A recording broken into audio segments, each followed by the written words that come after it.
këru Ndeye Khady Ndiaye doom ji diwoo ko jur wala juru ko yu bëri dégg nañ ko ci.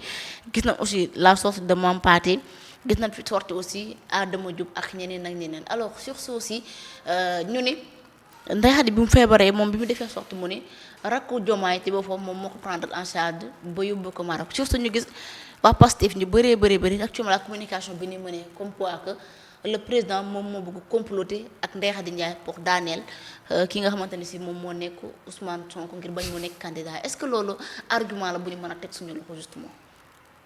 Non, ça peut pas être un argument pour plusieurs raisons. La première raison mooy bu fekkente ne c'est le président moom moo comploté Ousmane Sonko pour du nekk candidat xanaa kon moo ko comploté woon bu pour du nekk candidat en 2024 ils essaient ensemble. te dem nañ ba ne Ousmane Sonko moom moo désigné Diomaye d'après ce qu'ils ont dit. Et ce qui n'est pas vrai d'ailleurs. C'est pas Ousmane Sonko qui a désigné Diomaye. Kan moo désigné Diomaye? Non, c'est pas Ousmane Sonko. Il faut savoir qu'il y avait 3 candidats pour le PASTEF. Cheikh Tidiane Sy ak le ministre Dièye, mais également avec Diomaye. Kan ci 3 candidats yooyu moo demoon chercher le parrainage insuffisant qui institutionnel la amoon kii am le parrainage des députés. Diomaye kese moo fa nekkoon cundum képp donc dem chercher le parrainage des députés. ñoom nee na loolu c'était une forme justement pour nëbbu seen candidat. C'était une façon de manipulation actuelle, mais une façon de mensonge extraordinaire à l'endroit des Sénégalais. Sénégalais yi dofuñu. Les Sénégalais ne sont pas dupes. mënuñu fekkee gisal suñu bopp xam li xew. Man daama commune bu ñu nee non Diomaye dafa war a am ay kii ñu ne noonu ñan ñoo war a jàppale Diomaye ñun lu ñu amoon ci ay parrainage yëpp dañ ko yóbbu. On a pris tous nos parrainages, on les a amenés pour que moom mën a mottali. Ok. Parce que nous habitons avec Diomaye dañu toog ñun ñëpp ñu toog on a discuté pour dire que non ñun ñu nekk ci tund bi yëpp les différentes communes dañ ko jàppale ce qu'on appelle le jege. On l'a aidé, on a pris tous nos parrainages jox ko Diomaye parce que on pensait que kii buñ ko jàppale wulee du jàll. ku dem kay ba nga jël sa parrainage député bu clair net et précis nga jox ko nit keneen ki nga jox ko kële dem ba wóolatoo ko bëgg a dellu soit parce que ñëpp jàpp nañ nga xam ne kii jàll na nga doog a dellu soit il faut pas rester à dire que man maa tax. moom taxul. Ça c'est un. Maintenant pour revenir à est-ce que Diomaye dafa comploter déjà il faut balayer de revers de la main loolu. Par contre sur l'aspect social laay ñëwee mooy le frère du président jàppale Ndeye Khady Ndiaye. bu nekkoon keneen tamit je pense que l'État a le devoir d'aider ses citoyens. mu bokk ci complot wala ci ba ñàkk a bokk man dama jàpp ne ku feebar. L'État a le plein droit de prendre ses moyens aider son fils faj ko ba mu wër. te dama jàpp ne côté boobu.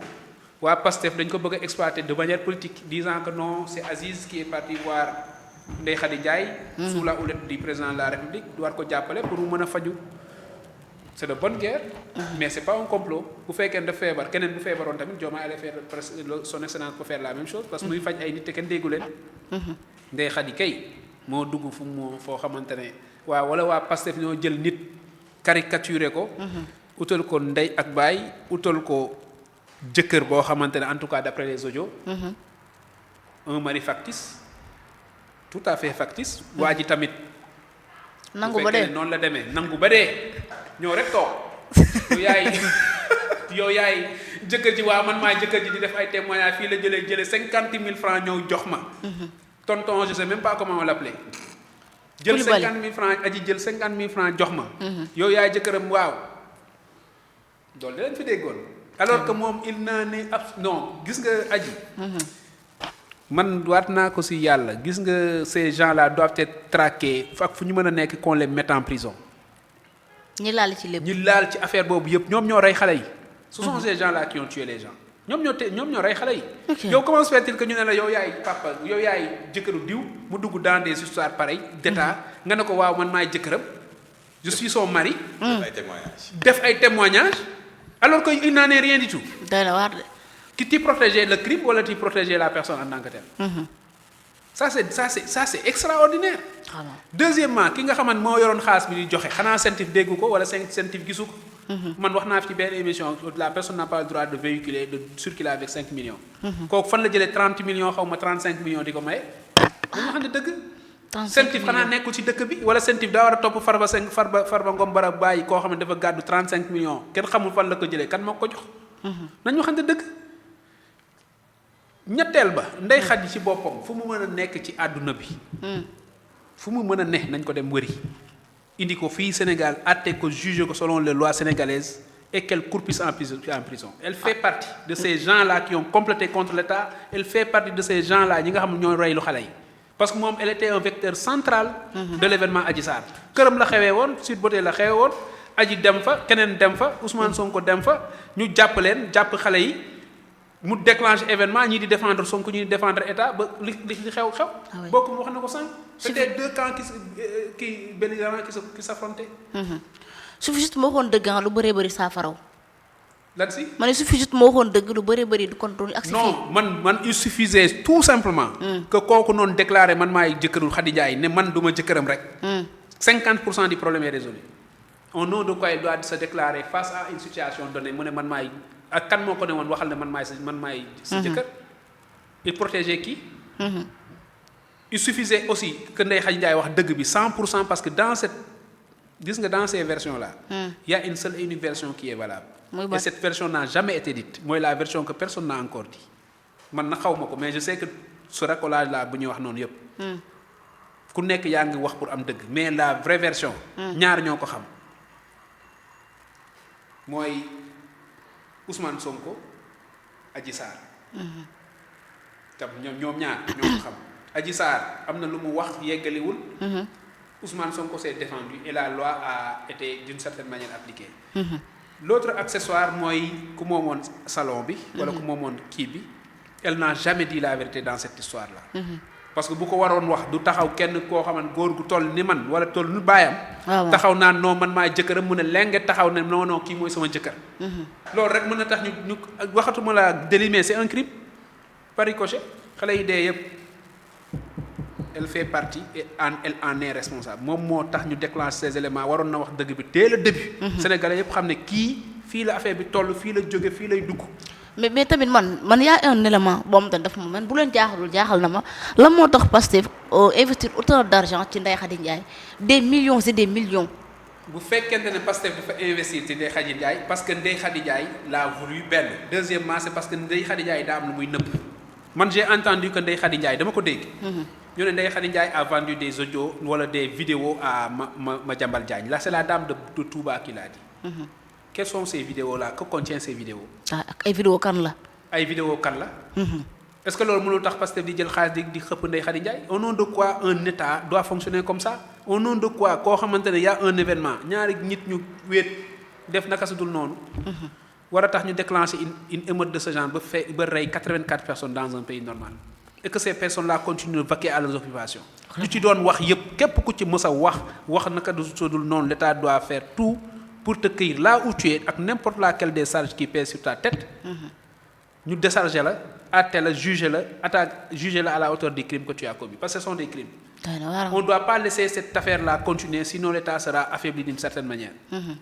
Et des gens pourront faire exactement la même chose gis nga ces góor jigéen laa di propager la maladie là. et ces gens-là qui ont tué ces gens. dañu war a bokk même àtte la ñu war a bokk. ñoom ñoo tax ñii dee ñii ñu ngi propager volontairement le virus du sida. Comment dans un pays normal on peut rester dans un coin se permettre parce que on s'arroge d'un certain type de commettre des choses.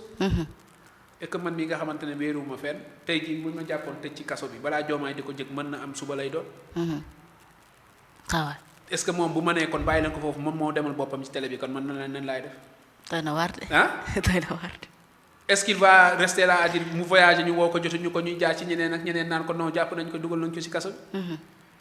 kon man bu fekkee ne ñun dañu dem ba ñun en tant que citoyen normal on s'interdit de faire certaines choses et que des voyous tous ces gens-là sont des voyous. sont des voyous parce que ñoom ñoo fomenté ba pare dellu siwaat di ko waxaat gis nga sa gaalaa ki yaa di que man nekkuma jëkkëru Ndeye Khady Ndiaye tey waroon fanaan këram. au nom de quoi il va passer la jàlle moom normal waroon nañ warul fanaan këram tey jii may wax ak yow warul fanaan këram au nom de quoi il doit le faire lu tax mu taxaw ne man maay xaw ma jëkkëru Ndeye Khady Ndiaye nañu xam dëgg. vraiment beaucoup mi je sais qu'il va jamais le faire. parce qu'il est responsable man je sais que mosuma ko gis c'est la première fois je sais qu'il va pas faire ça.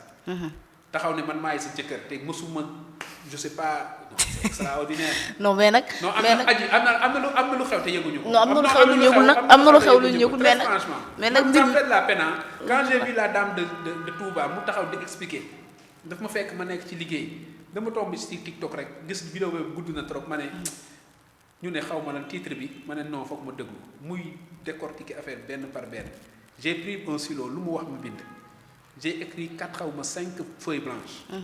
mu ngi sama kaw bureau ma teg. ah ouais? Si, parce que je voulais après chaque mot me analyser le contenu ak le pourquoi ça entre dans ce discours là bu ma paree en tant que bon juge j'ai tiré une conclusion qui elle est coupable c'est la dame cette dame là elle-même elle est coupable. ah ouais bon moom fait nee na alhamdu ñu woo na ko ci otoom ñoom ñaar mu ni ko loo xam ci Ndeye Khady Ndiaye wax ma ko mu jox la 3 millions en fait à la fin man je ne comprends pas des questions de millions des questions de contre-vertu yu ñuy raconter dans l'histoire. Il y a ce qu'on appelle l'infraction et l'accessoire de l'infraction et l'accessoire suit le principal sont tous égaux ñoom ñëpp a yem c'est eux qui ont commis ces choses là ñoom ñoo doivent répondre de leurs actes ki yoroon xaalis bi dafa war a répondre jëkkëru Ndeye Khady Ndiaye encore une fois dafa non son supposé mari bu fekkee dëgg la dafa war a répondre Khady Ndiaye war a répondre ñu fa doon liggéeyee ci centre boobu yëpp dañu war a répondre ñu fa demoon dañu war a répondre et tous ces gens là qui ont défendu ñu fa demoon ils doivent répondre. Pourquoi? Parce que il y a un degré d'implication quand il s'agira c'est comme si tu faisais un faux témoignage devant la justice il est irréprimé. Le faux témoignage nga taxaw ne non kii deful dara boo fekk ne moom do si on découvre on doit te mettre dedans. En tout cas il y a une sanction qui va peser sur sa tête. Ah ouais. C'est exactement pareil quand il s'agit d'un crime quand il s'agit de délit le témoignage doit être un témoignage ce qu'on appelle le témoignage conséquent. doy na waar.